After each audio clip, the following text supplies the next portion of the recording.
You're listening to the Angry Marks Podcast Network. Welcome to a brand new NXT audio update. It is July 6, 2016. My name is Arya Whitner. Thank you for listening. And we had a good little episode of NXT this week. Kind of newsworthy, and next week's the big one. Finn Balor and Shinsuke Nakamura. But before we get to that, let's talk about what happened this week, shall we? The show kicked off with Alexa Bliss going one-on-one with Bayley. This match was set up last week when Alexa beat Carmella in a match and then made a challenge to Bayley, who was fully recovered following her match with Nia Jax back in May when she was allegedly injured. Bayley gave Alexa a lot in this match, more than honestly you'd expect. This helped establish Alexa as something more than just another girl on the roster.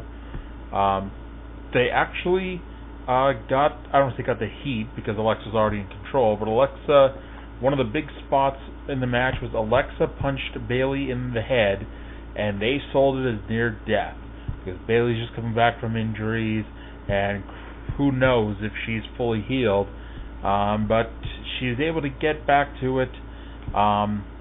They had a really nice little spot there where Alexa went for Twisted Bliss off the top rope, but Bayley broke it up.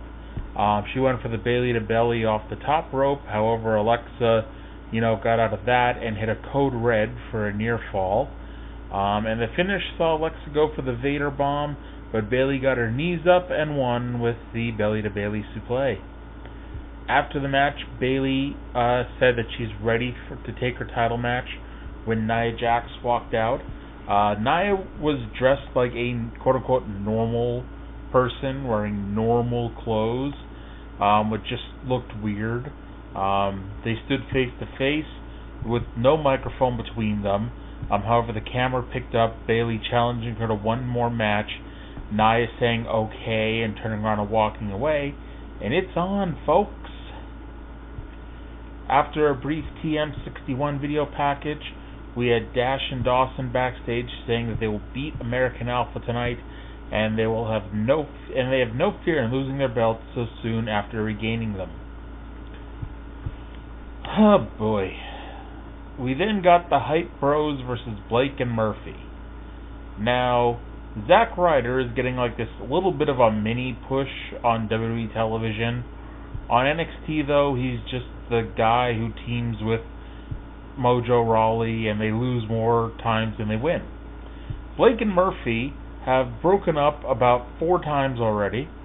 About 2 months ago, when they started their breakup angle, I said that they would break up at least 5 times before they officially broke up, because that's what Ty Dillinger and Jason Jordan did. And Lord knows, you can't just do one breakup angle with a team.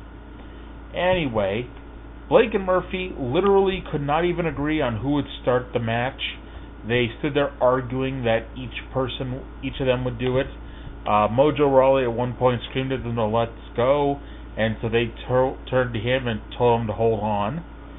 Rhino suddenly decided that he was tired of them breaking up and getting back together, so he ran down and gored Mojo Rawley, Zack Ryder, and Wesley Blake. Buddy Murphy, whether this comes back to mean something later on or not, Buddy Murphy was able to roll away and run away to safety, and so Rhino is back. Nice random cameo, right? Well, I guess if Tajiri and Brian Kendrick can be in the Cruiserweight Classic, Rhino can be back on NXT, right? We had the quote-unquote go-home video package for the Finn Balor Shinsuke Nakamura match next week, including me getting half a second of screen time, if you know where to look, because they showed Nakamura's entrance at NXT TakeOver Dallas, and there I am in the back corner of the screen, so yay me. Anyway, Ty Dillinger, Triple H, Neville, and American Alpha all did talking head interviews talking about what a dream match it would be, and overall, this is the first time that they did anything to make me excited for the match, other than the fact that they announced that they were going to have a match since that original angle. American Alpha was elsewhere, saying that they will execute their game plan and win their belts back tonight. Samoa Joe was announced to be on NXT next week, which they said was the first time he'd appeared since TakeOver. Is it bad that I just didn't notice he wasn't on the show for the past month? Anyway, Rhino was outside at Full Sail University, just storming around, when a cameraman ran up to him and asked why he was back. Rhino snorted at him and walked away.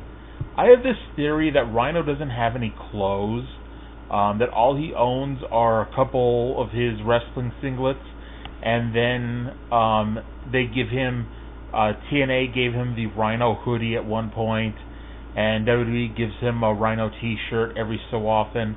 So I think that's all the clothes Rhino wears, and if I had more time, I'd expand on this theory, because I've got other quote-unquote proof to show why Rhino only owns singlets and hoodies. But before we get to that, let's talk about the actual main event, shall we? 2 out of 3 falls. Revival defending the NXT Tag Team Championship against the American Alpha. Now, the first fall was really good and was really long. Honestly, it should have just been a 1-fall match, because the first fall really was an entire match, and then the last 2 falls were just them going for finishes and reversing them, and etc., etc. The key moment was perhaps the first 2 minutes of the match, when the Revival took out Jason Jordan's knee and worked on it, slamming Jordan's knee into the ring post. Jordan got the first hot tag to Chad Gable. Gable ran in, suplex Dash and Dawson all over the place. Everything was going great for him until Dash pulled down the top rope, causing Gable to go flying over the top rope and crashing onto the ground outside. And then they spent roughly the next 10 to 12 minutes working over Gable.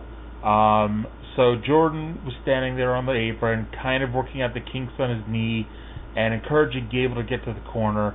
And, the Revival just could not put Gable down for the 3 count in this first fall. Gable showed resilience as, like I said, Jordan was cheerleading the crowd on. And let's see here, Jordan got the second hot tag of the first fall again and went all suplex crazy on both men. Jordan got a near fall and Dash with a spear before finally ending the first fall with an ankle lock to Dash Wilder. The second fall went about a minute. It's funny because we had like 2 or 3 commercial breaks during the first fall, and then they didn't do any commercial breaks for the end of the first fall, or to start the second fall, or to start the third fall. They just went right into it all, and there's 4 minutes left at this point anyway. The second fall saw Dawson and Jordan reverse roll-ups on each other over and over and over again. Dawson finally got a reverse figure 4 on Jordan for the tap out, showing Jordan's knee didn't fully recover from the beginning of the match. The third fall was all reversing of finishers. Alpha went for Grand Amplitude, Revival went for the Shatter Machine, but both got broken up. The finish, Jordan's outside. He got sent outside at one point. Gable got the tag, but as he was going through the ropes, he got kneed right in the yap.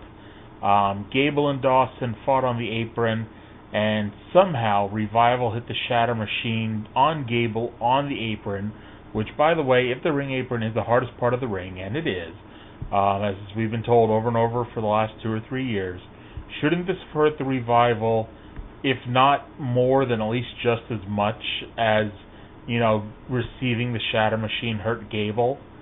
Anyway, that was it for Gable as they rolled him in, made the cover, pinned him, and the Revival is still your NXT Tag Team Champions of the world.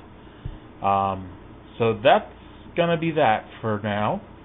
I want to thank everyone for listening, and we'll talk to you again in 7 days. And remember, if you like Arya's WWE NXT reports, then follow Arya on Twitter at TheReallyRealAW. And follow Angry Marks at AngryMarks. Thank you for checking out Arya Whitner's NXT report. You're listening to the Angry Marks Podcast Network.